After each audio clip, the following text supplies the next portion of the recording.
ከመጠምጠም መማር ይቅደም የሚባል ነገር አለ አይደል? አገልግሎታችን እኛ የሚቀበለው በቅን መንፈስ እናገልግል ብቻ። ተለያይተው አንዱ አመጣና በመቋሚያ እንደዚህ ግንባሩን ሲለው ደሙ ፈሰሰ። ጀለ ቅኔ ማለት እኮ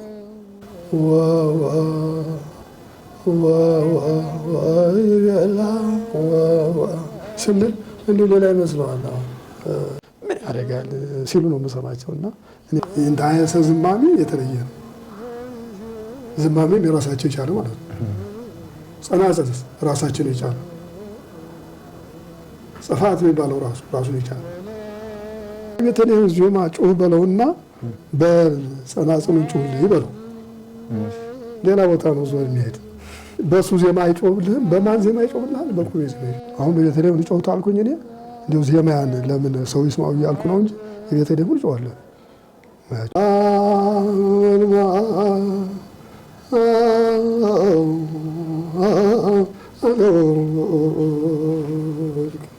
እጄ ስራ አለው። አንተ ተዚህ ሄደህ እዚያ እነዚያ ደግሞ መጥተው አንተ እዚህ ነው የምትገናኙት። በዝማኔ ስታያቸው ግን ገርማቸው ማስተማር የሚችል አካሄዳቸው ማስተማር የሚችል አለባበሳቸው ማስተማር የሚችል እግራቸው እንዲያው ራሱ እንትን ጋቢያቸው እየተጎተተ ጋሬጣ የሚጨርሰው ነበሩ። እነዚህ ሊቃውንት በሙሉ ወዲያውኑ የተመረቁት የአጫብር መምህር ተብዬ ሳይሆን የቆሜ መምህር ተብዬ ነው የተመረቁት። አንድ ቀለም ሲጮህ እንዲያው ሺ ጮህ ነው። በጣም የተለዩ ነበሩ። እውነት አፈወርቅ ነበሩ። ለዚያች ለደብረ ወርቅ እንዲያው ጌጥ ነበሩ። እንዲያው እስቲ እንስማቸው የሚባሉ ሰው ነበሩና እኔ አሁን በመዋይ ጸልዬ እግዚአብሔር ይሰማኝ አይመስለኝም። ግን አሁን ይሁን እንጂ እንዲያው ቢያደልህ አንተ ማሄድ ዝም ብለህ ቆመሃል። ክብራል እኔ ብዙ ነገር ስላየሁበት ነው። እግዚአብሔር ምን ትሰጠኝ ይሆን በዚህ አገልግሎቴ ድካሜን ቆጥረህ የነበረ ኃጢአቴን ፋቅልኝ፣ ወደፊት ለምሰራው ኃጢአትን ጠብቀኝ ብለህ ጸሎት እያደረክ ነው ማህሌት እንጂ ዝም ብሎ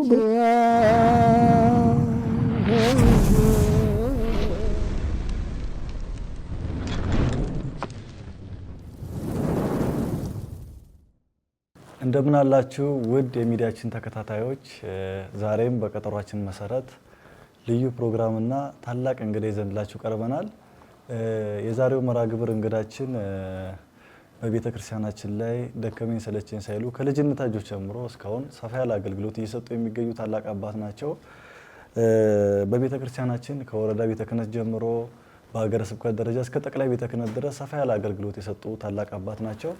በዋናነት ደግሞ የሚታወቁበት የአጫብርን ዜማ ወደ አዲስ አበባ ያሻገሩ ታላቅ አባት ናቸው። ወጣቱን የአጫብርን ወረብ በማስጠናት ትውልዱ ዜማውን እንዲያውቀውና እንዲስፋፋ ብዙ ደከመኝ ሰለቸኝ ሳይሉ ብዙ ጥረት እያደረጉ ያሉ ታላቅ አባት ናቸው። እንዲሁም ከሀገር ውጭም በመውጣት የአጫብርን ዜማ በተለያዩ ሀገራት ዜማውን በማቅረብ ለዓለም እንዲታወቅ እያደረጉ ያሉ ታላቅ አባት ናቸው። የአጫብር ዜማ ተጠሪና ተጠያቂ የሆኑት የዛሬው እንግዳችን መጋቢ ሃይማኖት ዲበኩሉ ሀያሰ ናቸው። ከእሳቸው ጋር ነው ሰፋ ያለ ቆይታ የምናደርገው። ከእሳቸው ጋር የአጫብር ዜማ ምንነትና በአጫብር ዜማ ላይ ደግሞ የተነሱ ታላላቅ ሊቃውንትን እየዘከርን ነው ቆይታ የምናደርገው። እንዲሁም አሁን አጫብር ዜማ ምን ላይ እንዳለ እንዲሁም ከአጫብር ወረብም አንድ ያዜሙልናል። እንዲህ እያደረግን ነው ቆይታችንን የምናደርገው። አብራችን ቆዩ። የእንታ ጥሪያችንን አክብረው ውድ ጊዜቱን ስለሰጡን ከልብ እናመሰግናለን። ዛሬ እንግዲህ ስለ አጫብር ዜማ ከመነሻው ጀምሮ ሰፋ ያለ ቆይታ ነው የምናደርገው። ለመግቢያ ያህል ግን የእንታ ዲበኩሉ ሀያሰ ማን ናቸው? አሁንስ በምን ኃላፊነት ቤተክርስቲያን እያገለገሉ ነው የሚለውን የመጀመሪያ ጥያቄ ላድርግ። እንግዲህ መጋቢ ሃይማኖት ዲበኩሉ ሀያሰ የሚባል በፊታችሁ የተገኘሁት የዛሬ ታዛዣችሁ የነገ አዛዣችሁ ነኝ ማለት ነው እና እንግዲህ በቤተ ክህነት አሁን ያለሁበትን ነው። በቤተ ክህነት በትምህርትና ማሰልጠኛ መምሪያ ውስጥ የዚህ የቆሜና የአጫብር ጥንታዊ ዜማ ዋና መምህር ሆኜ በማስተማር ላይ ነው የምገኘው።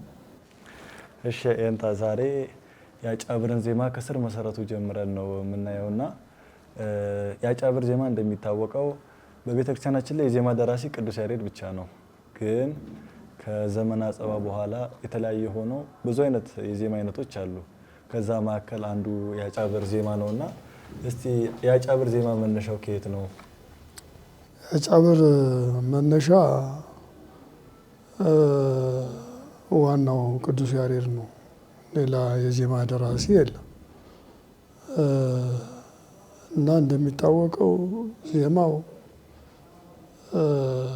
የአጫብር ዜማ እንግዲህ በእያንዳንዱ የኔም ቀዳሚ ነው ሊል ይችላል።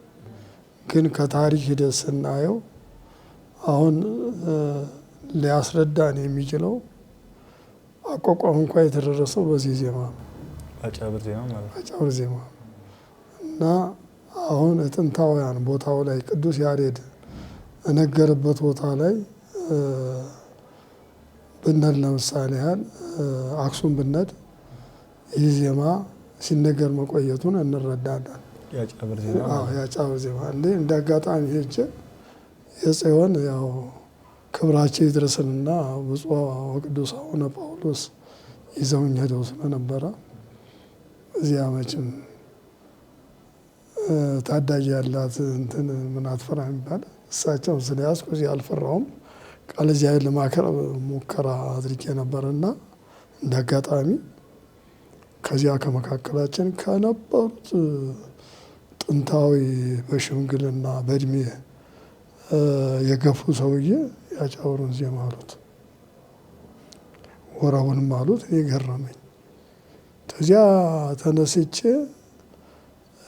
ድጓው ይኖራል በሚል የአጫብር ድጓ የቆሜ ድጓ ይኖራል እዚህ ቦታ። እንግዲህ እንዲህ ሰውዬ ያለ ምክንያት ወረቡን አላሉትም። የህዳር ጽዮን ነው፣ የአክሱም ጽዮን ሄደን አይደለም እና የህዳር ጽዮን አንዱን ሲሉት ምንም ለውጥ የለውም። እንዴ በየት ቀደሙኝ እኒህ ሰውዬ? እንዴ ቀደሙኝ ታለው በእድሜ በጣም ሽማግሌ ናቸው። እንዴ ጥንታዊ ዜማውን ያልተው እስካሁን ድረስ እየተጋፋቸው ሌላው እሳቸው ግን ጥንታዊ ዜማቸውን ያረሱ አባት ናቸው ብዬ ደስ አለኝ። ብቻኛ አልሆንኩም። እሳቸው ማግኘት ሶስተኛ ጊዜር አለ፣ ሁለተኛ እሳቸው አሉ። ከዚያ በኋላ ያንን ዜማ ምልክት በማድረግ ምናልባት ድጓ ይኖራል የቆሜ አጫብር ድጓ በሚል ወደ አሰሳ ስገባ በቀጥታ አክሱም ጽዮንና አልፈን አንድ ቦታ ገዳም ስንጎበኝ የአጫብርን ድጓ አገኘሁት። ጽፌዋለሁ። እንደው በታሪክ ላይ ወደፊት ተጽፏል። የቆሜው ቆሜ አይበል እንጂ ያው ቆሜና አጫብር ዝም ብሎ በድምፅ የተለያዩ ሰዎች ናቸው፣ ጓደኛ ናቸው። አንድ ነው መምህራቸው አርከ ስሉስ። እንደገና አርከ ስሉስ የሚባለው ቆሜው ነው፣ አርከ ስሉስ ድጓ ነው። እና እነዚህ ሶስት መምህራን በቀጥታ የተማሩት አንድ አትሮንስ ነው። በምረቃ ነው የተለያዩት። በምረቃ ሁለቱ ተመርቀው ወደ ደብረ ወርቅ ሲመጡ አንደኛው ተለይተው ቀሩ። እነዚህ ተለይተው የቀሩበት ምክንያት አለው። ወደኋላ ዘግይተው መጥተው ያው ሲያስተምሩ ያው ጎጃም ውስጥ ነው ያስተማሩ።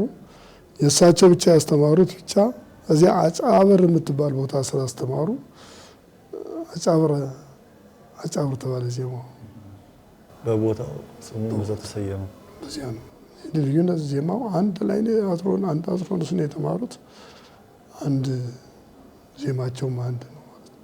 እና ተዚያ ይሄ ስለዚህ ነው አሁን እኛ በዚህ በምናካሄደው ፕሮግራማችን ላይ አጫብር ቆሜ ብለን ሳንለይ በአንድ ላይ ነው የምናካሄደው፣ ያንን ታሪክ ለመመለስ ማለት ነው።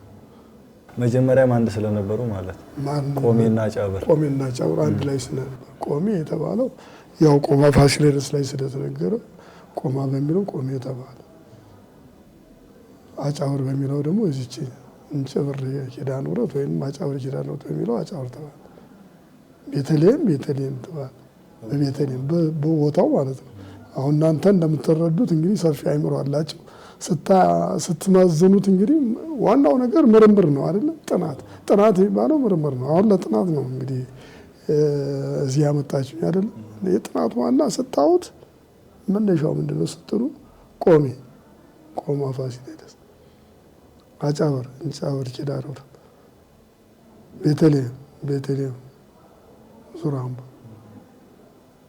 ቤተልሔም ድጓ ተቀብሮ ስለተገኘ ያ የተቀበረው ድጓ ስለተገኘ ለእሷ ወረታ ይሆናል ተብሎ በዚያን ጊዜ ንጉሠ ነገሥቱ የምስክር ቦታ ትሁን አሉ። የምስክር ቦታ ሆነ። ከዚያ በኋላ ምስክር ያለው ቦታ ክብር አለውና ደሞዝ ምናምን እየተከፈለ ሳንቲም ይከፈል ስለነበር ትንሽ ሸራረፌ ሲከፈል ስለነበር ሌላው ሁሉ ወደዚያ ወደ ቤተልሔም ዘመተ። እነዚህ ጽኑዓን የሆኑ ግን ዜማችን አንተውም ብሎ የእኛ አባቶች ይህን ቆሜ ዜማ እያስተማሩ እስካሁን ደረሳቸውበት ደርሰናል። እኛን ደግሞ አፍርተዋል። እኛም ደግሞ እግዚአብሔር ለዚህ አብቅቶን ይህን ዜማ እየነገርን ያለን ማለት ነው። ከመለሱልኝ ላይ አንድ የተፈጠረብኝ ጥያቄ አለ። አክሱም እያለሁ የአጫብርን ድጓ መፈለግ ጀመርኩ አሉ። እንደምናውቀው ደግሞ ምልክታቸውም ተመሳሳይ ነው። ደራሻቸውም አንድ ቅዱስ ያሬድ ነው። ትንሽ የአጫብር ድጓ ዘሩም ይጨምራል የሚባል ነገርም ሰምቻለሁ። የአጫብር ድጓ ለየት ያለ ነው ወይ? ዘሩ ተመሳሳይ ከሆነ ምልክቱ ተመሳሳይ ከሆነ ምኑን ነው እየፈለጉ የነበረው? የሚለያይ ነገር አለው ወይ?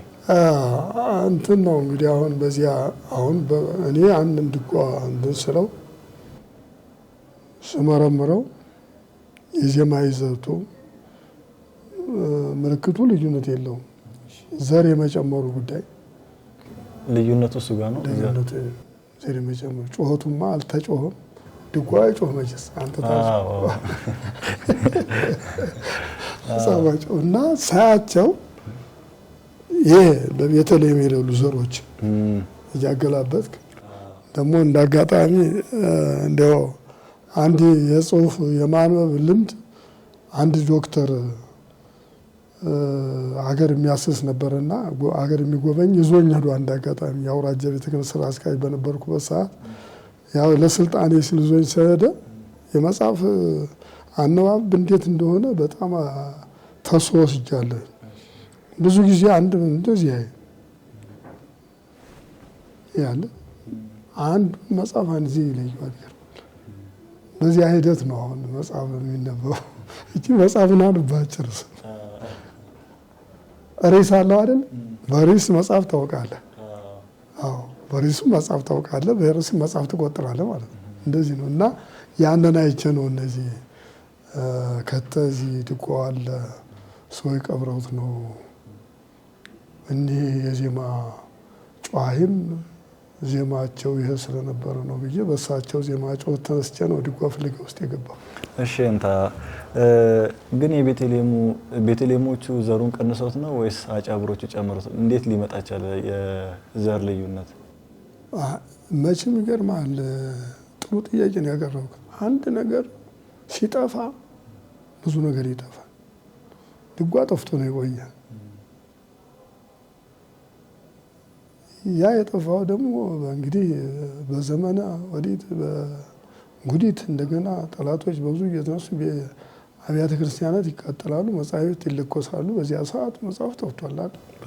ያ እግዚአብሔር የባረከው ሊቅ አባ ስብሐት የሚባል ያንን ድጓ ወስዶ እንዳይጠፋ ብሎ ነው ውስጥ ቀብሮት የተገኘ ቤተልሔም ዋሻ ውስጥ እና የዚያን ጊዜ የተቀበረውም ሙሉ ላይሆን ይችላል። ገብቶሃል? ሙሉ ላይሆን ይችላል። የኛ ግን ችግር አልገጠመውም። ድጓው እንዳለ ነው የመጣው። ያጫውሩ የቆሙ ያጫውር ድጓው ይሄ ችግር አልገጠመውም። ኋላ ተዘመናት በኋላ የሚነሱ ሌቦች ይውሰዱ እንጂ የኛ ሌቦች ማለት በእኛ ጋር እንጂ ያ ነገር አልገጠመውም እና በዚያን ጊዜም ሲፈልሱ አብረው ዜማውን ተምረው ሲመጡ ይዘውት ነው የመጡ ድጓውን እዚህው አጫብር ኪዳነ ምሕረት የሚባለው ላይ ትምህርት ተሰጥቷል። ሌላም ቦታ አለ። ለምሳሌ ባሶ ሊበን የሚባል ትልቅ ቦታ ይሄ አጫብር በጣም የሚነገርበት ባሶ ሊበን የመጡ ሊቃውንት የስም ዝርዝር አላቸው። አሁን በቃል ይበልዘው ብዙ ጊዜ የምገልጻቸው በመጽሐፍ ሰምተህ ከሆነ ተገልጸዋል። እነሱ ድጓውን ይዘው ነው የመጡ። እነሱ ደግሞ ድጓ ጽፈዋል። ድጓ ጽፈው ደግሞ ለአጫብር ኪዳነ ወልድ እንደገና አስረክበዋል። የሚገርም ነገር እና ያ ስለሆነ ልዩነት እንግዲህ የቤተልሔም አጭር የሆነው የተገኘውን ይዘው ስለወጡ እነዚያ ችግርም ገጥሞት ስለነበር በችግርም የተገኘ ነው። ይሄ ተለኩሶለት እኮ የተገኘ ነገር ነው። ተማህሉ ብዙ ነገር የወገደለት ማለት ነው። ከዚያ በኋላ እንዲያውም ሊቃውንት እየፈለጉ ያሟሉት ነው እንጂ ሙሉ አልተገኘም።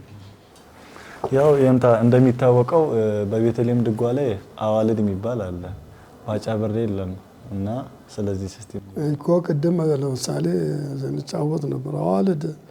እኛ አዋልድ የሚባል ነገር የለም። አዋልድ ሁሉም ደራ አዋልድ የሚባል ምንድን ነው ትርጉሙ?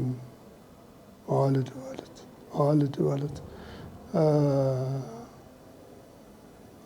ማለት ምንድን ነው? ትርጉም የለውም።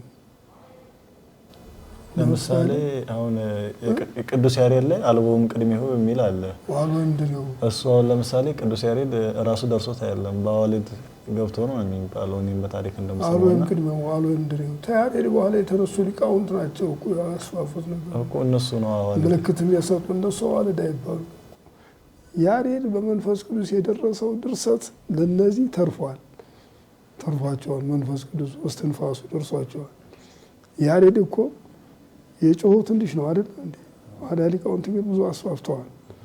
ይሄንን ድጓ የቀመሩት እኮ ምልክት የሰጡትም ተኋላ የመጡ ሊቃውንት ናቸው አይደለም እንዴ? ድጓ ባዶ ዘር ጻፈ፣ ያሬድ ብሎ ባዶ ዘር ጻፈ። ምልክት ማን ሰጠ? ሊቃውንት። አዲያ አሁን ይሄ ምልክቱ አዋልድ ሊባል አይደለም። ያዝልኝ እንደዚህ ነው። እና አዋልድ ብሎ ለማቅለልም አይቻልም፣ ክብሩን መቀነስም አይቻልም። እና ዋናው የተገኘውን መያዝና የቅዱሳት መጻሕፍት ዘር መሆኑን መያዝ። ከቅዱሳት መጻሕፍት ዘር ከወጣ ሌላ ችግር አለበት ብሎ መተቸት ይቻላል፣ ማውጣት ይቻላል፣ መከራከር ይቻላል። ግን የቅዱሳት መጻሕፍት እንዲያውም የሚመስጥህ ነገር አሁን ብዙዎቹ ቤተልሔም ያቋቋሙ መምህራን የዜማ መምህራን እኔን በስልክ ይጠይቁኛል። እነዚህ አዋልድ ለጸናጽልም ለምን ወሰዷቸው ነው። እነሱ ጋር የሌላቸውን ተኔ ብዙ ወስደዋል፣ እየተጠቀሙበት ነው፣ ገብቷቸዋል። እነሱ ያልገባው ነው አሁን በአየር ላይ የሚወሸክተው እንጂ የገባው መሸመት ነው የሚችለው። እና የመሸመት ችግር ካልሆነ በስተቀር ዜማው የሚያመጣው ችግር የለው። አዋልድ ያሉት እነሱ እንጂ እኛ አዋልድ አይደለም። በእኔ መጽሐፍ ላይ አሁን ጽፌ ያለው ወደፊት ይወጣል፣ አቅም ታገኛል። አዋልድ አላልኩትም። በአጫብር ድጓ ላይ ማለት ነው። በአጫብር ድጓ እኔ አሁን ራሱን የቻለ አንድ ማስተማሪያ ነገር አውጥቻለሁ፣ አንድ መጽሐፍ እየጻፍኩ። እሺ ብዙ ቃለ መጠይቆት ላይ እንደምሰማው አሁን የሚታወቀው አጫብር ዜማውና ወረቡ በጣም ተስፋፍቶ ነው የሚገኘው። ዜማውም ይታወቃል እና ግን አንድ ቃለ መጠይቆት ላይ የምንሰማው አጫብር የራሱ የሆነ አቋቋም ነበረው ሲሉ ሰምቻለሁና ቅድምም እንደነገሩኝ ደግሞ አቋቋም የተደረሰው በአጫብር ዜማ ነው ብለውኛልና አቋቋሙ ሙሉ ለሙሉ ጠፍቷል ወይስ በአንዳንድ ሊቃውንት ተወሰኑ አሁንም ድረስ ይገኛል ወይስ ከናካቴው ሙሉ ለሙሉ ጠፍቷል? ነገር እንግዲህ አሁን ይሄ አቋቋም አሁን ለመከራከርም አመቺ ስላልሆነ ድጋፍም ስላላገኘን ትተነው እንጂ አቋቋም ደራሲዎች ራሳቸው የዚህ ዜማ ባለቤቶች ናቸው። የዚህ ዜማ ባለቤቶች ናቸው። እንግዲህ አቋቋም ማን ደረሰው ነው የሚባለው? ተክሌ ልጅ ነው። የተክሌ አባት ማን ነው? አባ ገብረሃና ነው። የአባ ገብረሃና እኮ ነው አቋቋም የሚባለው። ታሪኩን ትሰማላችሁ? አባ ገብረሃና የዚህ ዜማ ባለቤት ናቸው። የቤተልሔም ዜማ ባለቤት አይደሉም። የአጫብር ናቸው። የአጫብር ዜማ ባለቤት ናቸው። የዚህ ዜማ ባለቤት በመሆናቸው ነው በራሳቸው ዜማ አቋቋም የደረሱት። አሁን እንዲህ ብለን እንደመከራከር ብዙ ሰው ስለሌለ የምናውቀው ሰዎች ትንሾች ስለሆነ የሚረዳን ሰው ደግሞ ትንሽ ስለሆነ ይህንን አፋችን ከፍተን እንዲህ ነው ማለት ነው። ግን ራሱ ሁኔታው ያስረዳል። የእናንተ ዜማ የቤተልሔም ዜማ ጩህ በለውና በጸናጽሉን ጩህልኝ በለው። ሌላ ቦታ ነው ዞር የሚሄድ።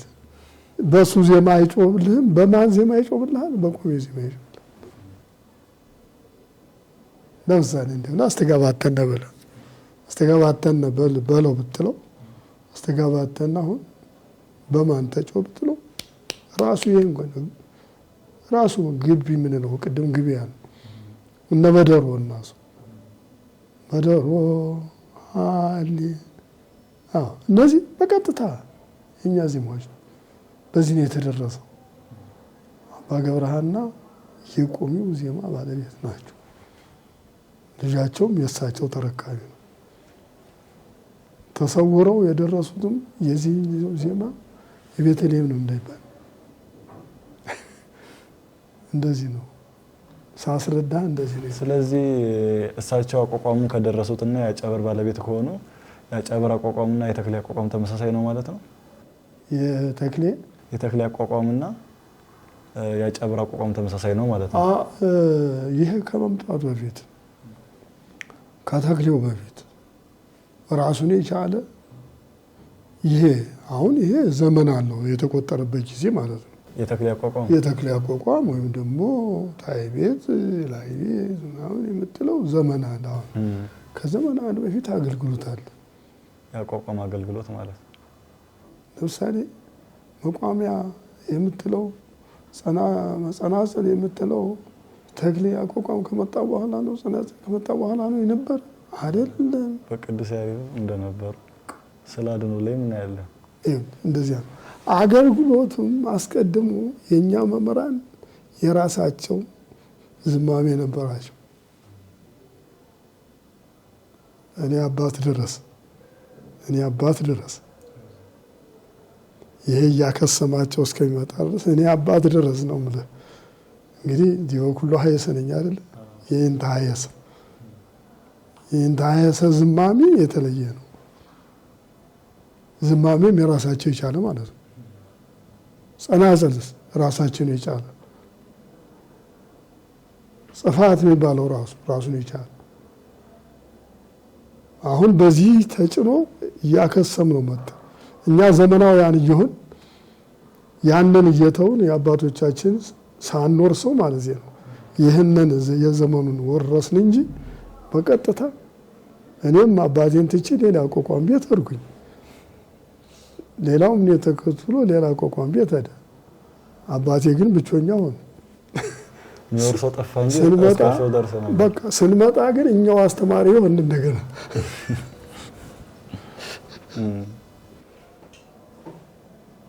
እነሱ ብልሆች ናቸው። የመጣውን ተቀበሉ። እኛ ስንጣላ ነበር ምን ነው አውቀ ከዚህ በእኛ አይደል ያው ያንተ ወረቡ ቀጥሏል። ወረቡ ቀጥሏል። ዝማሜውና ጸናጽሉ ነው ማለት ነው። ጸናጽሉና ዝማሜ ያይ ዝማሜዎች እኔ አሁን ትዝ ይለኛል። እንደው አሁን የሚዘሙት የተለየ ነው። ተምልክቱ አይለዩም። ያው ምልክቱን ይዞ ነው ልክ የዚህን መሰረት ይዞ ነው ይሄ የተደረሰው። አሁን ተክሌ ምናምን እያለ ምንለው ያንን መሰረት ይዞ የዚህ መሰረት ግን እነሱ ናቸው። የዚህ መሰረት እነሱ ናቸው። እኔ በእድሜ እንደደረስኩበት ማለት ነው። ታሪክ ሳይሆን በእድሜ የደረስኩበት ነው የምነግርህ አሁን እና እየተጫናቸው መጣ። እኛም ደግሞ ይሄን እየተውን ወደዚህ አይደል አሁን ያላከተመ የትኛው መሰለ ወረቡ እንደገና አሁን ያላያችሁት እናንተ እስካሁን ያልተረዳችሁ ጽፋት ይባላል። ተነስሙ ባሶ ጽፋት ይባላል። ባሶ ማለት ሀገር ነው። የት ነው ያለ? ጎጃም ውስጥ እና ባሶ ጽፋት ይባላል። ልዩ ነው። እነሱ ሲጽፉት እንዲያው እንዴት ብዬ ልንገርህ? አሳይሃለሁ በእጄ ስራ። ለምሳሌ ቢያሳዩን ደስ ይለናል።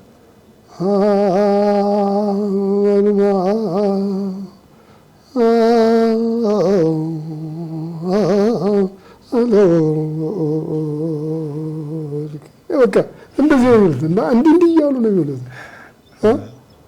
እንደዚህ ያለ በቃ ልክ እንዲህ ነው የእነሱ። ያ ባሶ ጽፋት ይባላል።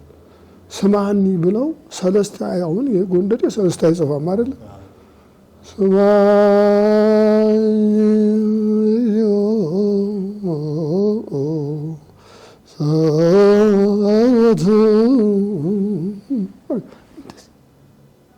ይህ አለ። አሁን አላከተውም አልከሳም። ባሶ ሊበን ብነዳ አሁን ወይም ደግሞ የእንትሪቃውን ትንዘን እንዲህ ውስጥ እንበለው እስቲ አንድ የጥንቱን ብዬ አንድ ቀን ብጀምረው ይመጣል። እዚያ እነሱ አሉበት፣ እዚያ አይደለም። እዚያ ፍርሳታ ማለት እና አለ እንደዚህ።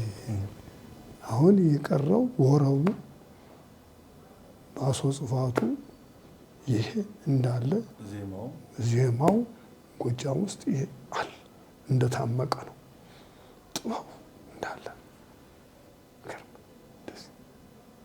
እና እንደናንተ ያለ እንግዲህ ሲገኝ እየቀሰማችሁ ሄዳችሁ እንደው አንድ ጊዜ እንደው እስቲ እዚያ መሀሉ እንደው ባሶ ጽፋት ስሙን ያዘው። ባሶ ጽፋት ይባላል። ባሶ ጽፋት ነው የሚባለው።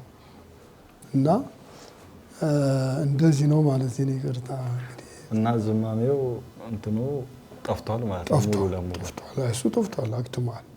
እኛም ወደዚህ እንዲያውም ይሄንን በዚህ እንታያለን ብለን አሁን ደግሞ ያኛው የመጀመሪያው እኛ የነበርንበት አቋቋም ጠፍቷል። አሁን እኛ ተክሌ ስንዘም የዝማሜ ሰዎች ራሳቸውን የቻሉ ለምሳሌ በላይ ቤት እነመንታ ጥበቡ የሚባሉ የልማ ሚካኤል የነበሩ እንታ ጥበቡ የሚባሉ ዝማሜያቸው የተለየ እንደዚህ አልነበረም። አሁን እኛ እንደነቀ ያው ብቻችን ስለሆነ ተተነው እንዘማዋለን። እጄ ስራ አለው አንተ ተዚህ ሄደህ እዚያ እነዚያ ደግሞ መጥተው አንተ እዚህ ነው የምትገናኙት። በዝማሜ እንቅስቃሴ አለው። ንዛት ይባላል። በንዛቱ ጊዜ ትገናኛለህ። በዚህ አዙርን ይሄ መቋሚያ እኮ ዝም ብሎ አይደለም። እንደዚህ ይሄ ትርከዛ የመብለት እንትን ሳይሆን በደንብ ነው የምትሰራው። ያ አሁን ጠፍቷል። ያ እንቅስቃሴው ጠፍቷል። የለም አከተማ። አሁን እነንታ ጥበቡ ነበር የሚዘሙት፣ ሌሎችም ነበሩ። እኛም ደግሞ ብቻችን ተው ዝማሜ የሚባለው ከታ የለም። አሁን መቋሚያ መያዝ ነው እንጂ አሁን ዝማሜውን አጊጠ በሚወድቅበት በሚነሳበት ንዛት አለው፣ እንትን አለው፣ ትርከዛ አለው፣ ንሽ አለው። የሚማርገኝ እናስተምራለን። በጣም በጣም እና ልዩ ነው። ያ ሁሉ አሁን እያከተመው አሁን እግዚአብሔር ፈቃዱ ሆኖ እንግዲህ ይሄን ያላከተመው እንግዲህ አጫብር እስካሁን እኛ ደርሰናል። ልጆችም እየተረከቡት ነው። እናንተም እንግዲህ እንደዚህ ገበያ ላይ ልታውሉት ነው መሰለኝ። ያው የንታ የባጫብር ላይ ባጫብር ወረብ ላይ ከጎንደር የሚለይበት በጣም ብዙ የእጅ ስራው የጸናጽሉ በጣም ይለያል። የእግር አነሳሱ ከበሮ አመታት ሁሉ ነገር ይለያል። ግን ከዛ በላይ አንድ የገረመኝ ነገር ሚል ወረብ አለ። የተለያዩ አሰይበል የሚባሉ አሉና እስቲ እነዚህን እንደ ምሳሌ እንገሩ። ለየት ያሉ ነገሮች አባቶቻችን ነው። እኛ ዝም ብለን አሁን እዚህ አዲስ አበባ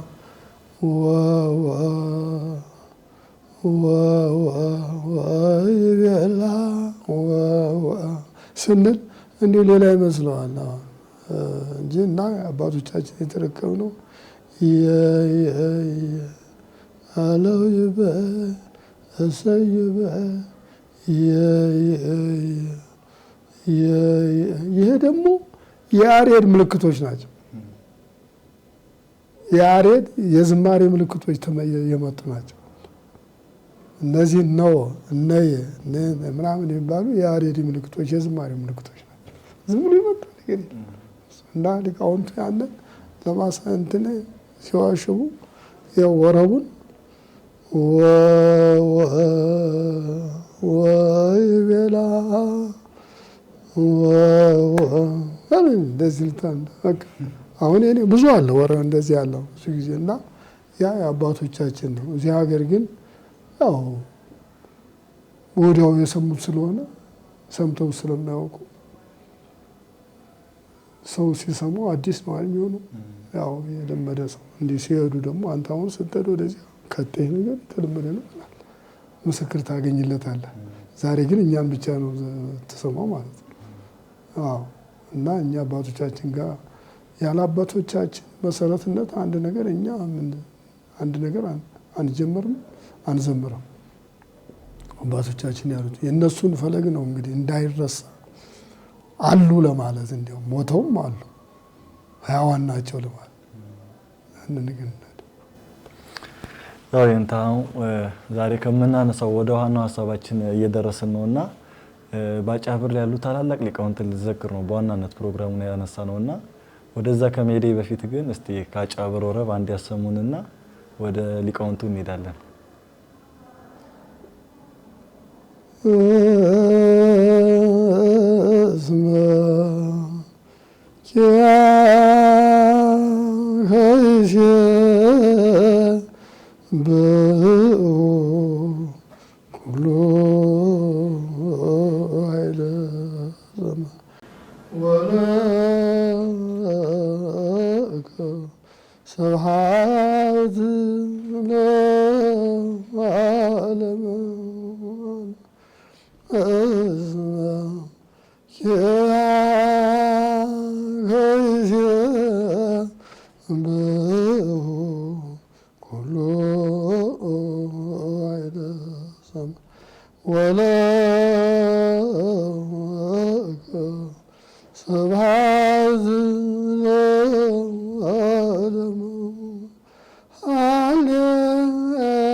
ብርሃን መንግስቱ ዘለዓለ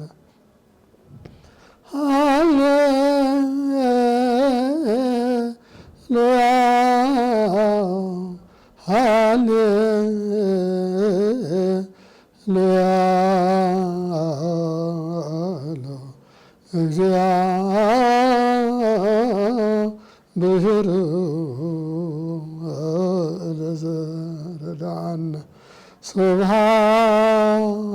ስብሐት ነብየኑ ለዘወረደ ብርሃነ መንግስቱ ዘለዓለ። ይህን ይመስላል።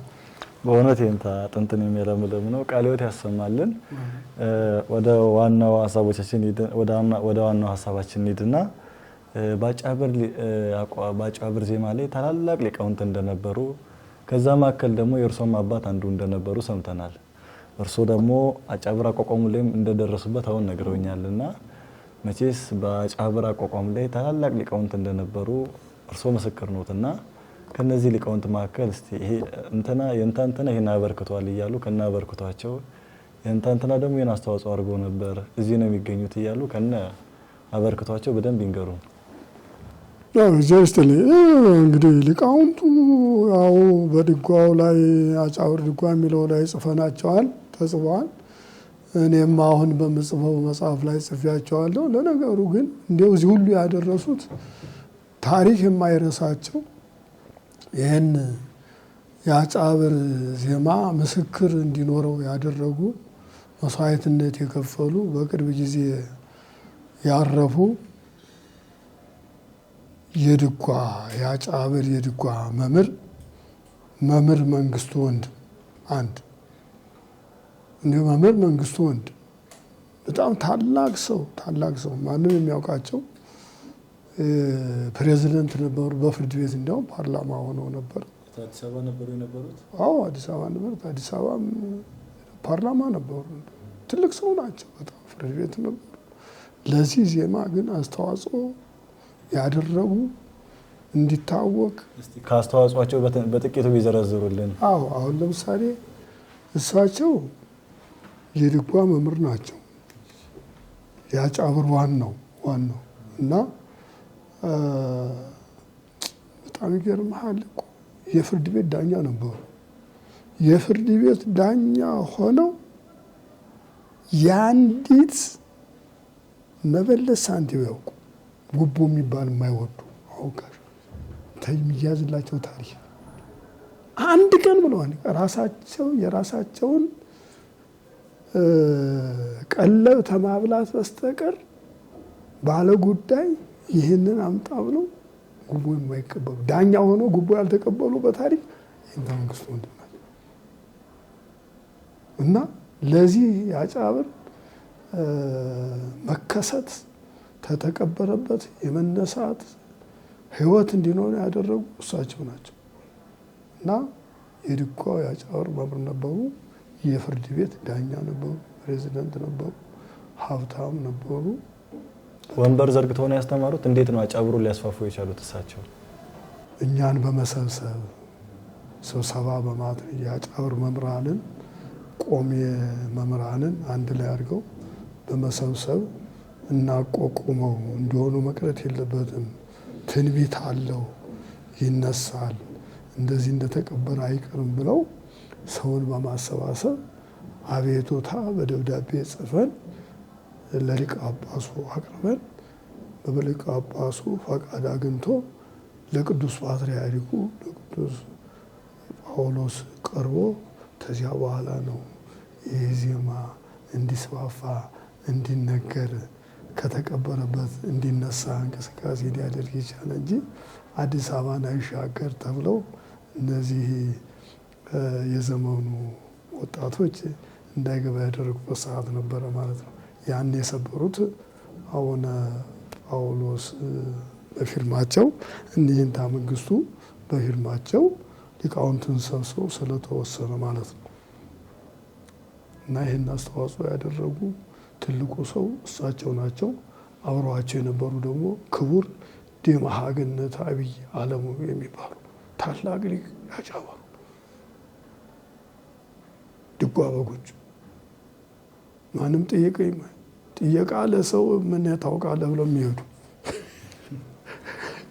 ዲመሃ ገነት አብይ አለሙ ይባላሉ።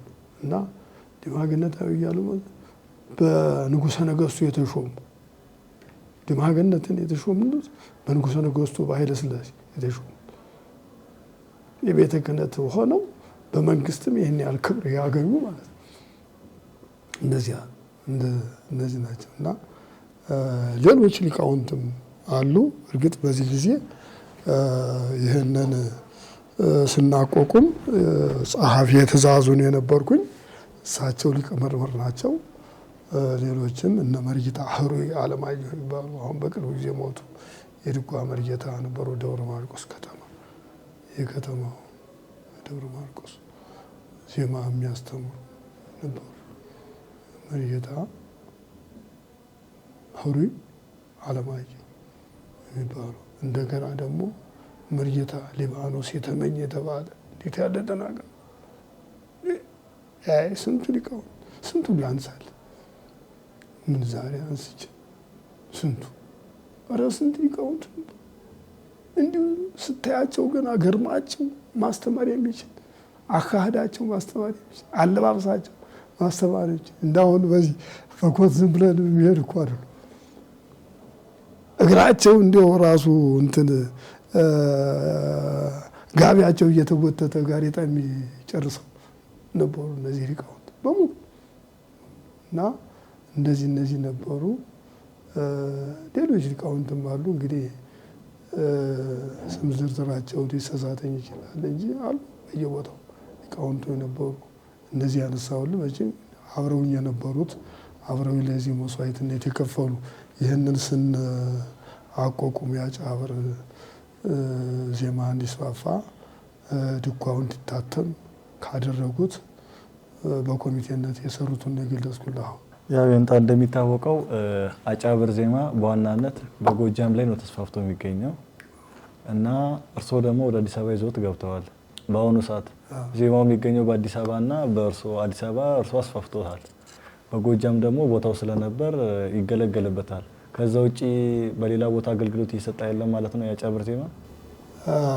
እንግዲህ በዚህ ቦታ ያገልግል ማለት አይቻልም። እርግጥ በሰፊው አይሰጥም፣ በሰፊው አይሰጥም። አሁን በዚህ በጎጃም ክፍለ ሀገር በከፊል በተለይ ወደዚህ ወደ ባህር ዳር የቀረቡት ናቸው ቤተልሔም እንጂ ይህን አዴትን ዳንግላን ወደዚህ ያለው የዚሁ ትንፋሽ የተነፈሰበት ስለሆነ ወረቡ ምኑም አንዳንድ ጊዜ ይባላል።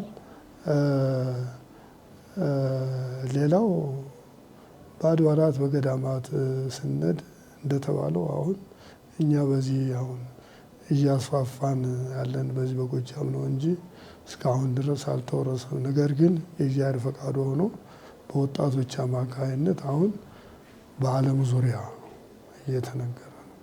ዓለምን እያዳረሰው ነው። አሁን በዚህ በዓለም ዙሪያ ይሄ ዜማው ባይነገርም እንኳ ወረቡ የማይነገርበት ቦታ የለም። ልጆቻችን እዛው ገብተዋል፣ እኛም አስተምረናል። ያስተማርነው ላያቸው ልጆች ሄደዋል። ሲመጡ ደግሞ ከዚሁ ቀልበው ይሄዳሉ። ያው እያስተማሩ ነው ያሉ። ወደፊት ግን በበለጠ እኛ ደግሞ ጊዜ ብናገኝ ሄደን አንድ ጊዜ ብናስተምር ደግሞ የበለጠ ይስፋፋሉ ብለን እናምናለን። እሺ እንታ እንደሚታወቀው የእርሶም አባት የአጫብር መምህር ነበሩ። እርሶን ደግሞ ድጓ ያስተማሩት የቆሚ መምህር የንታ መንግስቱ እንደሚባል ከታሪክ ወስደ ሰምቻለሁ እና እስቲ ስለነዚህ መምህራን ይንገሩን። ስለ እርሶ መምህር እርሶን ለዚህ ያበቁት እነማን እንደሆኑ። ልክ ነው። የኔ አባት እንግዲህ ከኔ ላይ ያከትም ካልሆነ መምህራን ናቸው በትውልድ ሲመጡ። ያው የኔ አባትም የዜማው ዋና መምህር ስለነበሩ የአጫብር ዜማ መምህር ናቸው። ያው እንግዲህ እሳቸው ብዙዎችን ሲያስተምሩ ነው ያገኘኋቸው። ያው የእሳቸውን ዜማ ከተማርኩ በኋላ ለዚህ ምን ይሄ ብቻ ይጠቅማል፣ እስቲ ደግሞ ቆሜውን ልማረው ብዬ ነው ወደ ደብረ ወርቅ ቆሜውን ተማርኩ እንጂ አጫብር የሚጀራ አባቴን የተማርኩት ማለት ነው። እና አባቴ ብዙ መምህራን እንደዚህ ያው የድሮ መምህራን ያው ተምረው የሚጠብቃቸው እርሻ ስለሆነ ወደ እርሻው ነበር የሚሄዱ። እኛና እናስተምርም ብለው በመልፋ ፈቃድ እዚያ ነው የተማርኩት እኔም እንጂ እኔንም እዚያው ምን ያደርጋል እኔ ተምሬም የመጣሁት ወደ እርሻ ነው። እዚያው አርሶ ይበላ ይሻለዋል የሚል ወደ ትምህርት ቤት አላኩኝም ነበር። ግን አንዳንድ እንግዳ ተቀባይ ናቸው። ብዙ ጊዜ ሲመጣ ሰው እንዴ ለልጆች እንደው አላስተማርክም ምናምን ሲላቸው ምን ያደርጋል ሲሉ ነው የምሰማቸው። እና እኔ ደግሞ ያው የድሮ ስርዓት እንግዶች ሲመጡ አሁን እግር ማጠብ አለ። ተንበርክኬ እግር አጠብ ነበር እና ጠቅሞናል አለ ጉዳይ ተይተና እና ያ ሳርግ ሰማ ነበርና ታደኩ በኋላ እንደው ነገሩ ትዝ እያለ እኔ ለትምህርት ፍላጎት ሲኖር ብቻ ነው የሄድኩት። የልጅነት ሳይሆን ታወቅኩ፣ ጥቅሙን ታወቅኩ በኋላ ነው የሄድኩ ማለት ነው። እና አባ ጌራ የሚባሉ ባህታዊ ነበሩ። እሳቸው ዘንድ ጠፍቼ አባቴ እንግዲህ ቅርብ እኮ ነው አሁን እንደመጣንበትና እንዲህ ነው የሚሆነው። እና ጠፍቼ እዚያው አባ ጌራ ቤት ሄድኩኝ። አዳ ሊወስዱ ይመጡ። አባ ጌራ የሚባሉ ባህታዊ ናቸው፣ ቅዱስ ነው። አይ ተው እግዚአብሔር አበርክቶት ነው የመጣ ልጁ መሄድ የለበትም መማር አለበት አሉ። እኛ ባህታዊ ድምፃቸው ስለሚሰማ አባቴ ተመልሰዋል። እኔ ትምህርቱን ቀጥሉ ትምህርቱም የመንፈስ ቅዱስ ሆነ ቅድም እንደተረዳቸው እና በዚህ ምክንያት አባቴ ዝማሬ መዋሥዕት ያስተምሩ ነበር፣ ድጓ ያስተምሩ ነበር። ያን ሲያስተምሩ ግን ቅድም ጀምሬላችሁ እንደቀረሁት አንዱን ተማሪ ያው የእርሻው ግብ አለ አይደለም፣ እርሻው ግብ አለ አይደለም፣ መሀል እዚህ ህፃናቱ ይሆናሉ። ድጓውን የሚማሩት ደግሞ በግራና በቀኝ ነው።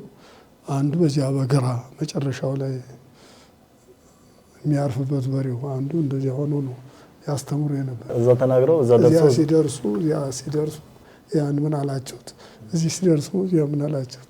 እዚህ መሀል ደግሞ ልጆችን ሀሁ የሚለውን አንድ ተነሱ የላቀውን ተማሪ በል አስተምር እያሉ እንዲያ ነው የደረስኩበት። እኔ የዚህ ክብር ነበራቸው የኔ አባት። ዜማው አሁን በምስክር ደረጃ የተሰጠ ይገኛል የአጫብር ዜማ እና እንደ ቤተልሔሙ ምን ያህል ዓመት ይፈጃል አንድ ሰው የአጫብር ዜማ መምህር ለመሆን? ምስክሩ ሰውን በምን አይነት ሁኔታ ላይ ነው የሚገኘው የሚለውን ይንገሩኝ። እንግዲህ ይህንን ስናቋቁም የምስክር መምህር ሁሉ መድበን ነው። የምስክር መርጌታ ያደረግናቸው ባህታዊ ነበሩ። አባ ገብረ ማርያም ታሪካቸውን ሰምታችሁ ከሆነ ድንግል ነበሩ።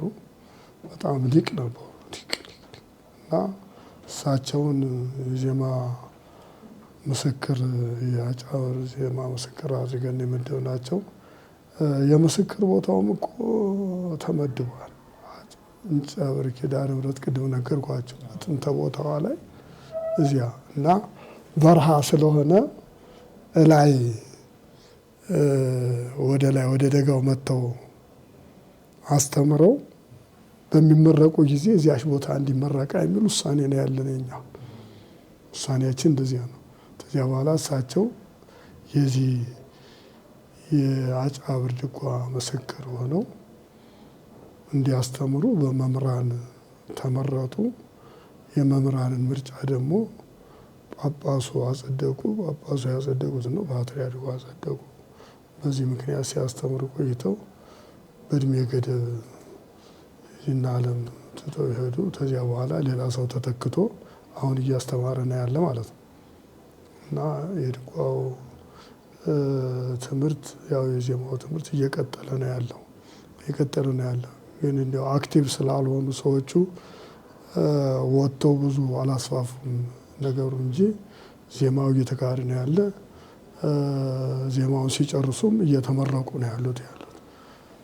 ያው እንታ እንደነገሩኝ የቆሜ ዜማን የተማሩት ከእንታ መንግስቱ ነው እና ደግሞ መጀመሪያ እንደነገሩን የቆሜ ዜማና የአጫብር ዜማ ብዙም ልዩነት የለውም አሉኝ። መጀመሪያ ዜማውን ከአባቴ አጫብሩን ተምሬ ቆማውንም ለወቀው ብዬ ከእንታ መንግስቱ ገባው አሉኝ። ይህ ማለት ልዩነት አላቸው ማለት ነው ይመስለን ነበር። እኛ ታላየው ልዩነት አለ ይመስላል። አሁን እኛ ቆሜ ስትለው የብቻ ይመስላል፣ አጫብር ስትለው የብቻ ይመስላል። አሁን ስናየው እኔ ሄድኩኝ ወዲያው ጊዜም አልፈጀብኝ። ያው የተማርኩት ስለሆነ የተመረኩ እንግዲህ በዚያው በቆሜው ወዲያው ጊዜም አልፈጀብኝ። የቆሜ መምህር ተብዬ ወዲያውኑ የተመረኩት የአጫብር መምህር ተብዬ ሳይሆን የቆሜ መምህር ተብዬ ነው የተመረኩት በዚያው ማለት ነው። ስመረቅ ግን የተማርኩት ያው የአባቴንም ያንንም ነው ማለት ነው እና በዚያው በደብረ ወርቅ አካባቢ ነው የተመረኩት። የጎሳ የሚባል ትልቅ ሀገር እዚያ ቦታ ነው ለመጀመሪያ ጊዜ እዚያ በሀገሪት ባህል እንዳሁኑ በቅጥር ሳይሆን በውድድር ሳይሆን አገር ቤቱ የቦታው ማለት ነው የሚፈልግ ቦታ ሰዎች ተልከው ልጆን ይስጡን ተብለ ያጠናል። ህዝቡ ገጠር ያለው መምህር የሚፈልግ ከሆነ ያጠናና አረ እንዲህ ያለ ልጅ አላሉ በጣም የሚያስተምር በጣም ያጠናል። ታጠና በኋላ ሰው ተልኮ ሽማግሌ ተልኮ መምህር የተጠየቀው እኔ አይደለም የምጠየቀው እንዲህ ያለ ልጅ አለው ታሉ ይስጡን ልጃችን ይሁን አባቱን ነው ተብሎ ተመርቆ ከዚያ በኋላ አዎ ይችላል መርቄዋለሁ። ዝም ብሎ እኮ ነው ያለ ሂድ አስተምር እያልኩት እምቢ ብሎ ነው ያለ አሉ። ፈቃድ ይሁን ተባልኩ። እሺ አልኩት። እዚያ የድጓ መርጌታ ሆኜ የጎሳ ቅዱስ ጊዮርጊስ የሚባል የመጀመሪያ ጊዜ አትሮንስ የዘረጋው እዚያ ነው። እንግዲህ እዚያ ሳስተምር እንግዲህ እንዳልኩ ዜማውን አስተምራለሁ። እግዚአብሔር ይመስገን ይህን አቋቋሙን ደግሞ ወዲያው እንደተማርኩት ነበር፣ አልጠፋኝም። አቋቋሙን አስተምራለሁ። የቅኔ መምህርም ስለነበርኩኝ ቅኔውን በዚያ እነግራለሁ። በተለያየ መልኩ ወጣትነት የማታደርገው ነገር እንደዚህ። ውድ ተመልካቾቻችን ቆይታ እያደረግን ያለ ነው ከመጋቤ ሃይማኖት ዲበኩሉ ሀያሰጋ ነው። ከአፍታ ቆይታ በኋላ እንመለሳለን። አብራችን ቆዩ።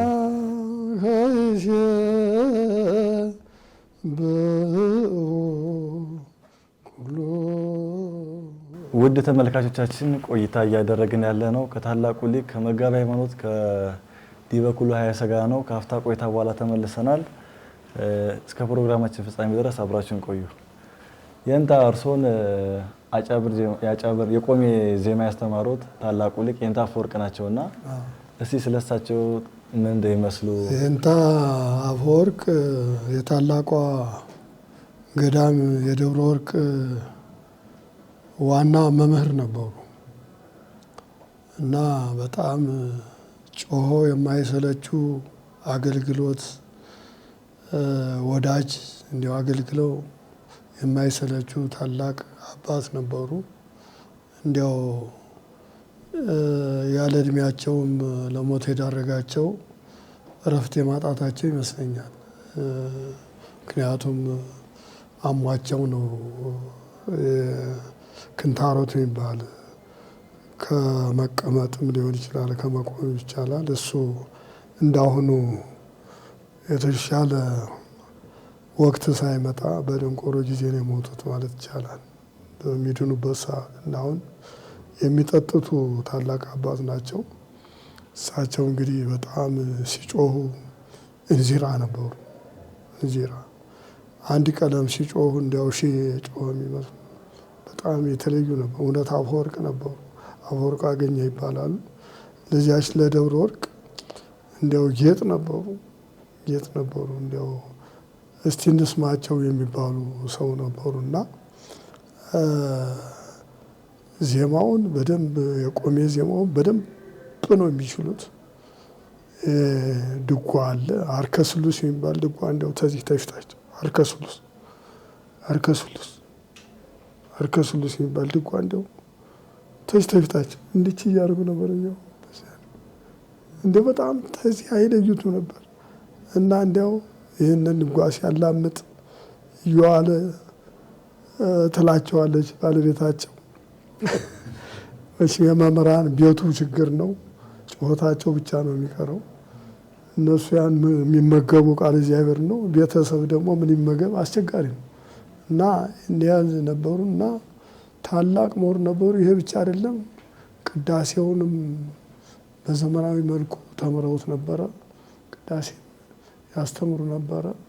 አቋቋሙን ይህን ተክሌውን በደንብ ይዘሙት ነበረ፣ ያስተምሩ ነበረ እና ለትምህርት ወደኋላ ሳይሉ ይህን ሁሉ እያስተማሩ ባሉበት ሰዓት ነው እያስተማሩ ነው እና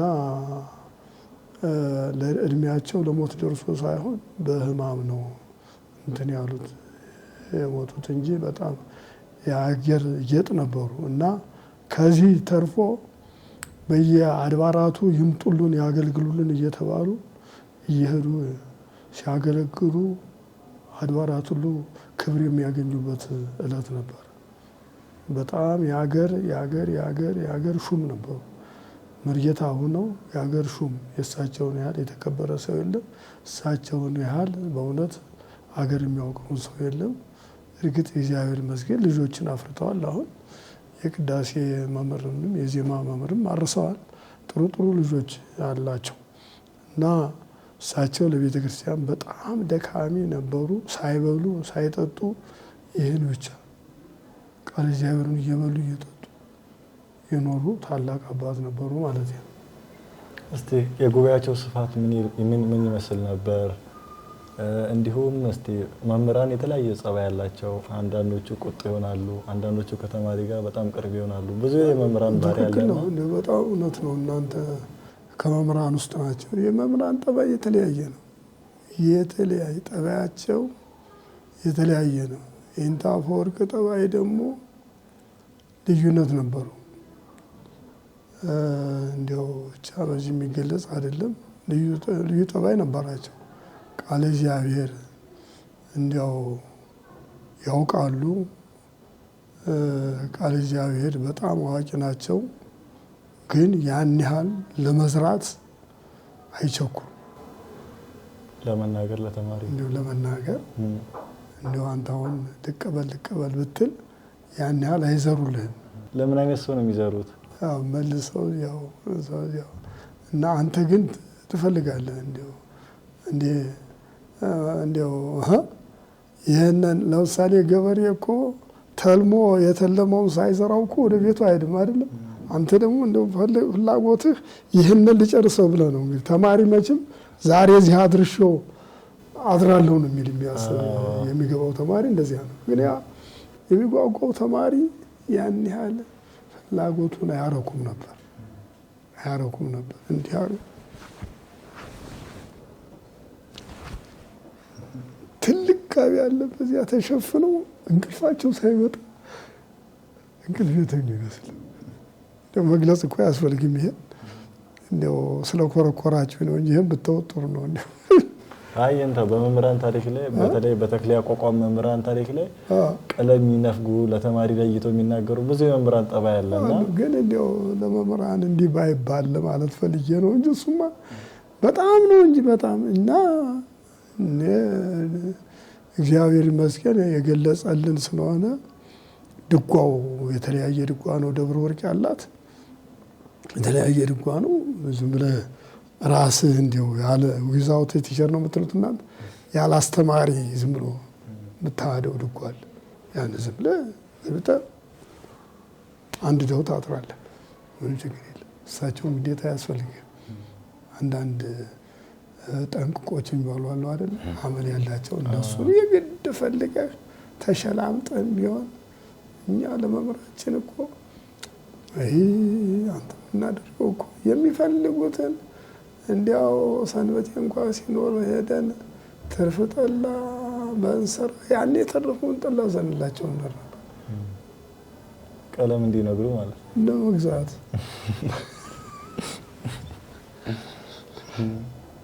እንደዚህ እንዳደርግ ነበር። እኛ እንቸኩላለን። እሳቸው ግን ቤታቸው ተቀምጠው ብቸኩል አይወዱም። ዝም ብሎ ሊያሹ ይፈልጋሉ። እና ደግሞ የመምህራን ጠባይ በጣም የቆየ ነው። አንተ የእሳቸው ብቻ እኮ አይደለም፣ የእሳቸው ብቻ አይደለም። አሁን የቤተልሔም መምህራንም ዘር ነግረው ምልክት የማይነግሩ አሉ ይባላል። እውነት ነው። እና ያ ተሎ እንዳይገባ እኮ ተሎ እንዳትር እኮ ነው። ያን ሁሉ አሁን ተማሪ ተው ዘመናዊ አካሄድ መጣ። አሁን መምህራን እኮ ዋጋ የላቸውም። ጻፊት መጥተዋል። ነገር አንደኛ ዘልቆ የሚማር ተማሪም የለን። እንግዲህ የለንም እኮ አፋሙቅም ይባላል። ያው ሱቅ በደረቴ አለ። ሱቅ በደረቴ እቺን እዚህ ቋን በዚህ በኪስ አሁን ሞባይል መጥቶ እንደውስ ድጓ ሁሉ እዚህ ሞባይል ውስጥ ገብቷል እኮ። ጸሎቱ ሳይቀር በሞባይል እየተጸለየ አይደል? የመጣ ጊዜ እኮ እኔ አሁን በሞባይል ጸልዬ እግዚአብሔር ይሰማኝ አይመስለኝም። ገና ሆኜ ይሁን እንጂ እና እሳቸው እንደዚህ ያሉ ነበሩ። ታሪካቸው ድካማቸው ብዙ ነው። ግን ደግሞ ያው የመምህራን ባህሪ የሆኑ ያችን የመንፈግ ባህሪ ነበራቸው። ያው የንታስቲ እሳቸው በጣም ብዙ ሊቃውንት እንዳስተማሩ ይታወቃል። ከዛ መካከል አንዱ እርሶ ኖትና ከእሳቸው ውስጥ ከወጡ ተማሪ መምህራን መካከል ሁሉንም መዘርዘር ባይቻል ጥቂቱን ያንሱልን። ከእሳቸው አሁን መምህራን የኔ ጓደኛ የነበረ ወንዱ አብረኝ ባለ የነበረ መርየታ አይሪሴ የሚባል ነበረ። እሱም በህይወት የለም መሰለኝ። እንደገና ደግሞ መርየታ አለም የሚባል ነበረ አብሮ የነበረ። እሱም በህይወት ያለ አይመስለኝም። ብዙዎችን አስተምረዋል። ከኔ ጋር ብዙ በአትሮንስ ተሰልፈን በአንድ አትሮንስ የተማርን አንድ 3 ያህል እንሆን ነበር እና ከዚያ በኋላ ብዙ አስተምሯል። ተማሪ ብዙም አልተገኘም። እኛው ነን ተሩቅ ሀገር ሄደን ተማሪዎች ናቸው እንጂ እዚያ ተማሪው አይማርም። ደብረ ወርቅ ላይ የሚማር ተማሪ የለም። እንደገና አስተማሪው ብዙ ነው። ንባብ የሚያስተምሩ ማታ አለ፣ ጾመ ድጓ የሚያስተምሩ ማታ አለ፣ ዝማሬ የሚያስተምሩ ማታ አለ። የድጓ መምህራን ብለህ ፈልገህ ግዴታ የምትሄዳለህ። ቅዳሴ የሚማረው ደግሞ የምንተስኖት የሚባል የቅዳሴ መምህር አለ፣ እሱ ያስተምራል። በቃ እና ብዙ አይደለም፣ ይሄን ያህል አይደለም። ዋናው የእሳቸው አገልግሎታቸውና ያው በጉባኤው ላይ ተገኝቶ ማስተማራቸው ነው እንጂ ብዙ ይህን ያህል ደቀ መዛሙርት መምህራን ብዙ አወጡ ማለት አይቻልም። እኛ ነን የእሳቸው ልጆች። እሺ እንታ እንደ ከታሪኮት እንደነገሩን ከአባቶት አጫብር ተምረው ከእንታ አፈወርቅ ደግሞ የቆሜን ዜማ ጥንቅቅ አድርገው ተምረዋልና መቼስ ከመምህራን ልዩነት ይኖረዋል ብለውኛል። ቆሜና አጫብር ዜማው ተመሳሳይ ነው ቢሉኝምና እስቲ ተመልካቾቻችን ግልጽ እንዲሆንላቸው ከሁለቱ መካከል ያሉትን ልዩነቶች ወይ ከጾመ ድጓ ሊሆን ይችላል ወይ ከምዕራፉ ልዩነቱን ለተመልካቾቻችን ግልጽ እንዲሆን ምሳሌ ጠቅሶ ቢያስረዱን። መቼም እንግዲህ አባቴ እንትን ናቸው እንደው ዘመኑ የገባቸው ይመስለኛል። ሳየው በሌላ ላይ የተሰለፉ ስላልሆነ እያረሱ ስለሆነ በእርሻው ላይ የሚመጣው ተማሪ ከትምህርት አንጻር እንጂ ሌላ ፈልጎ ስላልመጣ ስለሚያውቁ መሰለኝ እና እሳቸው በእርሻ ላይ ሆነው ስለሚያስተምሩ ንፍገት የላቸውም። በእውነቱ አይቻለሁ። በጣም እንደገና ቤተሰብ በልቶ ጠጥቶ ተማሪው የዚያው የእሳቸውን ግብረ በላ ሆኖ ነው የሚማረው ተማሪው እንዳየሁት ከሆነ እና እሳቸው እንደዚህ ያለ እንግዲህ እንዲያው የወላጅ አባቴ ናቸው ብዬ ሳይሆን ንፍገት ምናምን አላየሁባቸውም። ምክንያቱም እኔም ዝም ብዬ ተልተሎ ማር ስለነበር የአቃታችም ነገር ስለሌለ ያየሁባቸው ለሌላውም ያየሁባቸው አሁን በቅርቡ የሞቱ ሰው አሉ። ዝማሬ መዋሥዕት ሲያስተምሩ ይህን ታካሴ ዘገየ የሚባሉ ነበሩ ያሉ ነበሩ። ይገርምሃል። እና እሳቸውን ሲያስተምሩ እንዲያው ምንም እንከን የለም። ራሱ ለትምህርቱ ሲሉ በሬዎችን እዚህ አቁመዋቸው ይመጣሉ። እዚህ አይደላት ወንሱ ያለ ሰውየው እዚህ ያለ ለዚያ ሲሉ ምን አልከው ብለው እንደገና ተመልሰው ሲመጡ ያ የትምህርት ፍላጎታቸው ነው አይደለም። ቢነፍጉ ግን እርሻውንም ጨርሰው ይመጡ ነበር። ግን ይህን አይጨባቸው ቅን መንፈስ ነው ያየሁባቸው ይመስለኛል። የእንታ ያው በአጫብሩና በአጫብር ዜማና በቆሜ ዜማ ላይ የተወሰነ ልዩነት ይኖራልና እነዛ ልዩነቶችን በምሳሌ ያሳያል። እንግዲህ አንዳንድ ቅድም ብያለሁ። አሁን ግቢና ግቢም አንድ ልዩነት ናቸው። የአጫብርና የቆሜ አይደለም። ግቢ ያው እንደዚህ ናይቢ ነው ምልክቱ ብዬ ነገር አለ። እንደገና ደግሞ ነሰይ መዝሙረ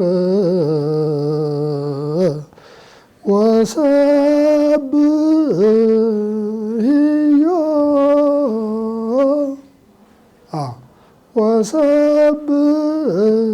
ይሄ ቆሜ ነው።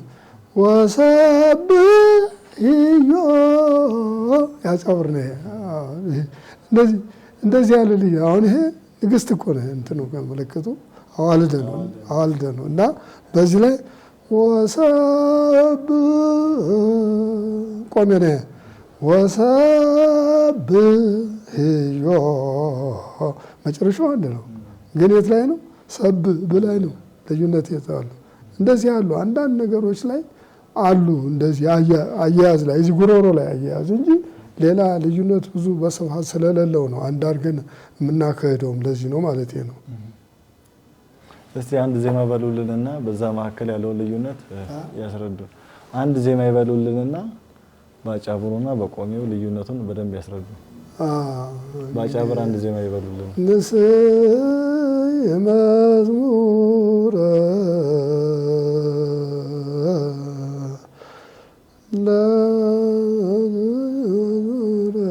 ወሰብሕዮ ወሰብሕዮ ለቅል ወሰብሕዮ ለሳሙኤል ሐዋርያኪ እስመ አጽንዐ መናስክተ ኃጥእኪ ንስይ መዝሙረ ወሰብሕዮ ለሳሙኤል ሐዋርያኪ። ይሄ በቆሜ ተግባባ።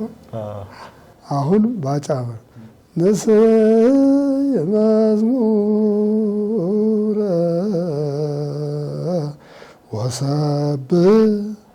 ወሰብሕዮ ለማርቆስ ሐዋርያኪ እስመ አጽንዐ መናስክተ ኃጥእኪ ንስይ መዝሙረ ወሰብሕዮ ለማርቆስ ሐዋርያኪ። እጅግ ግሩም ነው። የንታ ጥያቄዎቻችንን ወደ ማገባደድ እየደረስን ነውና እንደሚታወቀው በአሁን ጊዜ በቃለ እግዚአብሔር ብዙ ጊዜ ሊቃውንቱ ይጣላሉ። አሁን ባለንበት ዘመን እርስዎ ደግሞ አንድ ቃለ መጠይቆት ላይ የቤተልሔምን ዜማ ስለማላውቀው የኔ ሀብት አይደለም ማለት አይደለም ብሎ ሲናገሩ ሰምቻለሁና አሁን በቀለም መጣላት ብዙ ጊዜ ይታያል። በማህሌት ላይ በሊቃውንቱም ዘንድ የመናናቅ ነገር ይታያልና እስቲ ለሊቃውንቱ ማስተላለፍ የሚፈልጉት ነገር እንደነገሩን አጫብር ዜማ ወደ አዲስ አበባ እንዳይሻገር ብዙ ሰዎች ይጥሩ ነበርና ሁሉም ደግሞ ሀብታችን ነው እስካላወቅነው ድረስ ደግሞ ሀብታችን አይደለም ማለት አይደለምና እስቲ በዚህ ዙሪያ ማስተላለፍ የሚፈልጉት መልእክት ካለ ለሊቃውንቱ ለተመልካቾቻችን። አዎ ጀሪስትል እንዲያው እኔ ሁልጊዜ የምናገረውም ይሄ ነው። እኔ ባለሁበት ማህሌት ሰው ተጣልቶ አያውቅም። በመሀል እቆማለሁኝ፣ ልዩነቱን አጠባዋለሁ። በዚያም የትግል አቋቋም ቀጽሎ ይመጣል። በዚህም የፋኖ አቋቋም ቀጽሎ ይመጣል። በዚህም የታች ቤት አቋቋም ቀጽሎ ይመጣል። አገልግሎቱ አንድ ለእግዚአብሔር፣ የቆሙትም አንድ ቤተክርስቲያን ነው አይደለም። ግን እኔ መሀል ተቆምኩ። የመጀመሪያ ማጉጀው ልዩነት አይኖር፣ ተስማምተን ነው ምን እኛም ማናውቀው ቃል እግዚአብሔር የለም። በምናውቀው እንሄዳለን፣ ሁሉም እናውቀዋለን። እኔ አሁን የሁሉ ባለቤት ነኝ ማለት እችላለሁ። ያንም ይጮሁ እጮሃለሁ፣ ያንም ይጮሁ እጮሃለሁ። የሁሉ ባለቤት መሆን ያስፈልጋል። ካላወቀው ደግሞ ማዳመጥ ነው እንጂ የኔ ብቻ ይሁን የሚል አገልግሎት እግዚአብሔር ያንተን ብቻ ያቀበላል የሚል ምስክርነት ሰጥቷል። አገልግሎታችን እኛ የሚቀበለው በቅን መንፈስ እናገልግል ብቻ። አገልግሎቴን ተቀበለው ብለህ ለእግዚአብሔር ስትጮህ ብቻ ነው እንጂ የኔ ጩኸት ብቻ ይጮሃል ታልክ አንተ ልዩነት ይፈጥርብሃል። ይሄን አድርጉ ብዬ አውጃለሁ። እኔ እመራዋለሁ፣ በእኔ አመራር ይሄዳል እና እኔ አሁን ቤተልሔም ዜማችን ነው፣ ቆሜ ዜማችን ነው፣ አጫብር ዜማችን ነው፣ ተውለት ዜማችን ነው። ሌላም ይምጣ ያሬድ የጮኸ ከሆነ ያሬድን በሌላ ያሬድ እስካለወጥ ነው ድረስ ቤተክርስቲያኒቱ ሌላ ያሬድ እስካላመጣች ድረስ እስካላወጀች ድረስ ይህንን ያሬድ ዜማ ነው የምንጮህ። ስለዚህ በቤተክርስቲያን አገልግሎት ላይ ልዩነት መፍጠር ፈጽሞ ኃጢአት ነው ብዬ ነው የማወጀው። ይሄ ነው አቋሚ፣ ይሄ ነው አቋሚ። አሁን ግን እግዚአብሔር ይመስገን ቤተልሔም ሁሉም መሀል ገብቼ ባላውቀው የሚጮሁትን አውቀዋል። አሁን በቤተልሔም ልጮሁት አልኩኝ እኔ እንዲሁ ዜማያን ለምን ሰው ይስማው እያልኩ ነው እንጂ የቤተልሔም ልጮዋለሁ። ያቸው አንገድ ጋር ይዞት መጣ ያቺ ቀደሰው አከራ ምን ችግር አለ? ያቺን በቤተልሔም እኮ ምን ያክተኝ እንደነሱ ሆናለሁ ማለት ነው።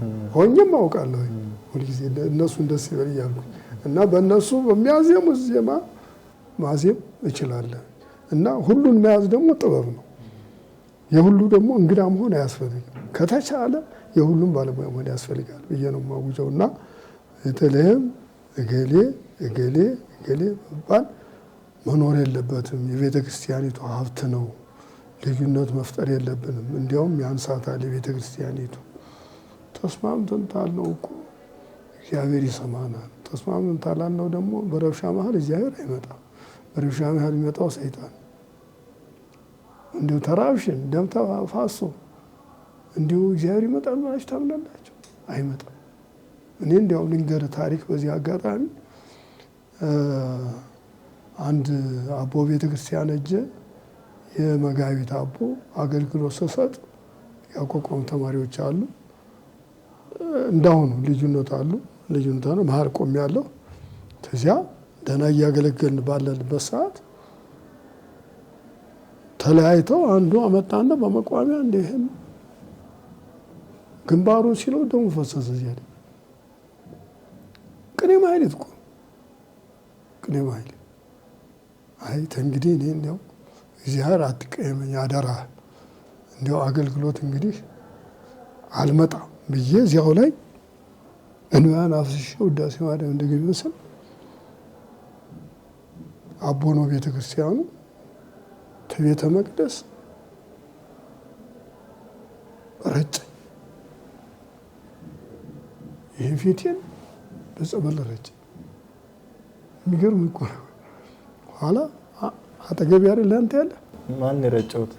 ቅዱስ ነው ከቤተ ክርስቲያን እንዳልቀር እኮ ነው። እንደገና እኔ እዚያ ውጪ ከዚያ በኋላ አንተን ሳይ የለም አንተ ጸበል ምን ትረጭ ረውስ አንተ ስል የለም አጠገባችን ያለ አንድ መበለት እዚያ ተኝታ በራእይ አይተዋለች። በጭራው ነው አቡነ ገብረ መንፈስ ቅዱስ ይረጫቸዋለች። እዚህ ተኝታ እኮ በሷት ባይተረጎም እኔ ጸበል ምን እንደሆነ ጸበል ምን በየማውሰድ አልችልም ነበር። ከዚያ በኋላ እንደገና ያንን ተጠጥቼ አገልግሎት አላቋርጥም እየተመለሱ አየህ በቀን ስታገለግል እግዚአብሔር ካንተ ጋር እንዳለ ማለት ነው። በረብሻ ግን እግዚአብሔር ምን ያህል እንደሚቀየም እና ብዙ ቦታ በአገልግሎት ዋጋ አይተናል። በጋድ አይተናል። በጋድ ሰው እንደው ዝም ብሎ አሁን ይመስለዋል። አይደለም ማህሌት ያደልህ እንደው ቢያደልህ አንተ ማህሌት ዝም ብሎ ቆማል። ክብር አለ። እኔ ብዙ ነገር ስላየሁበት ነው እና እኔ ምንድነው ምለው እስከ መጨረሻው ድረስ ልዩነት መኖር የለበትም። የኛ ሊቃውንት ሁሉን ነገር ማወቅ አለባቸው። ካላወቁ ደግሞ የሚባለውን ማዳመጥ አለባቸው እንጂ እገሌ ይባል እገሌ አይባል በማለት ቤተክርስቲያን ላይ ረብሻ መፍጠር የለባቸውም። ክብር ሊያገኙ ሄደው ክብር እንዲያጡ መሆን የለባቸውም። እንቅልፋቸውን ትተው ምኝታቸውን ትተው ቤተሰባቸውን ትተው ነው ሄዱ አይደለም። አገልግሎት ሊሰጡ ነው። አገልግሎት ደግሞ ያለ ትሕትና አይገኝም። በትሕትና ስታገለግል ነው እንጂ በምንም በረብሻ በትዕቢት በፍጹም መንፈስ ቅዱስ አይመጣም ከሚርቅ በስተቀር። አንተ እዚያው ላይ ልቦናህን ሰጠን። አሁን ሰው ዝም ብሎ የዋህ ነው። በግብዝነት የሚያገለግል ማት ነው። በግብዝነት እዚያች ገና ስትቆም ጀምረህ ከእግዚአብሔር ጋር መገናኘት አለብህ። ይሄ የእግዚአብሔር መገናኛ ነው። ቤተ እግዚአብሔር ነው የተባለ አይደለም እንዴ? የእግዚአብሔር ቤት ሁሉ ቢሆንም ይሄ ደግሞ ተለይቶ እግዚአብሔር የሚገኝበት ቦታ ነውና እዚያ ላይ እግዚአብሔር ምን ትሰጠኝ ይሆን በዚህ አገልግሎቴ ድካሜን ቆጥረልኝ የነበረ ኃጢአቴን ፋቅልኝ ወደፊት የሚሰራውን ለምሰራው ኃጢአትም ጠብቀኝ ብለህ ጸሎት እያረክ ነው ማህሌት እንጂ ዝም ብሎ በዱላ በረብሻ አይሆን። ዋጋ ይሰጥ ማለት ነውና የምሰጠው ምክር ይሄ ነው እናቴ። እሺ እንታ ቃልዮት ያሰማልን በእውነት ጥያቄውን ጨርሻለሁ። አንድ የመጨረሻ ጥያቄ ነው የቀረኝ። ግን ከዛ በፊት ግን ከአጫብሩም ከቆሚውም የፈለጉትን አንድ ዜማ ያዜሙልኝና ወደ መጨረሻው ጥያቄ ሄዳለሁ።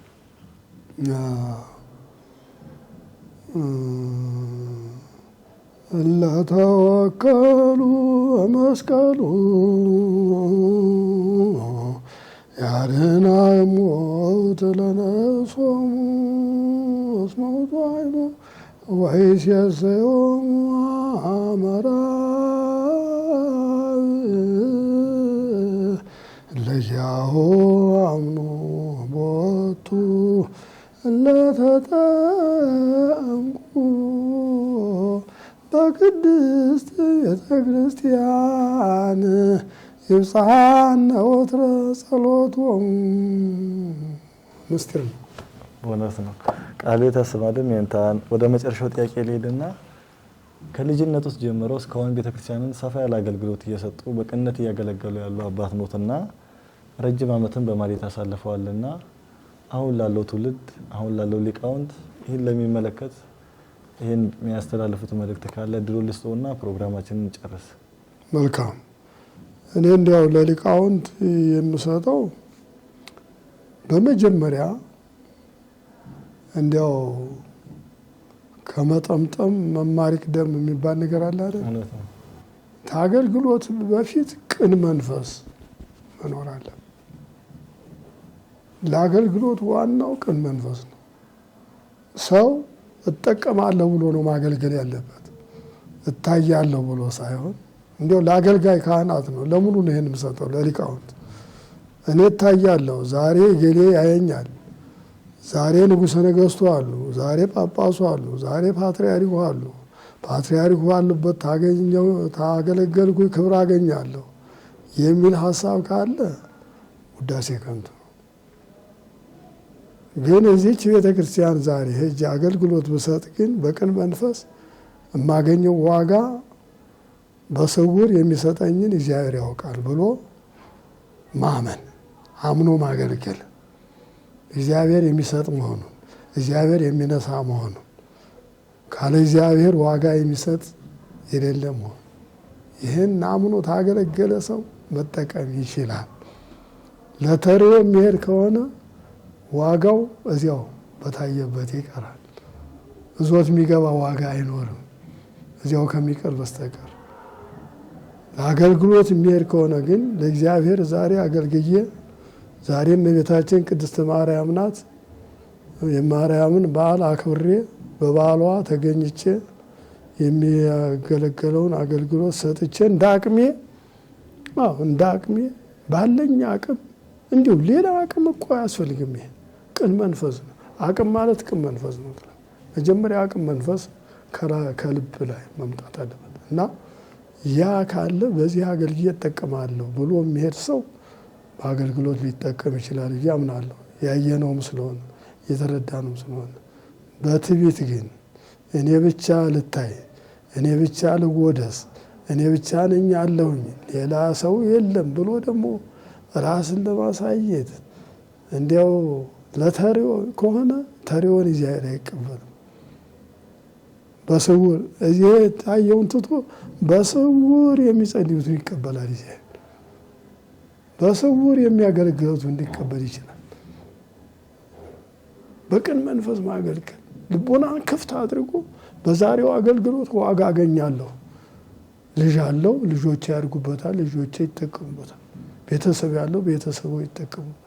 ተመከራ ስጋ ተመከራ ነፍስ እድናለሁ። ይሄ ጸሎት ያድነኛል። ጸሎት ነው። ቆሞ ማደር ቀላል አይደለም፣ ቀላል አይደለም። ያንን ቁመተ መላእክት ስለሆነ ቁመተ ጻድቃን ስለሆነ ይህንን ቁመት የፈቀድክልኝ አንተ አምላክ ይክበር ይመስገን። ይህንን የፈቀድክልኝ አንተ አምላክ ማመስገን ያስፈልጋል። ያን ቁመት የፈቀደ እሱ ነው አይደል? ይህንን እያሰቡ እየተዘከሩ አገልግሎት ከተሰጠ በቀጥታ ነው ያለ ጥርጥር ዋጋ ይገኛል። አገልግሎቱም ለሀገር ይጠቅማል፣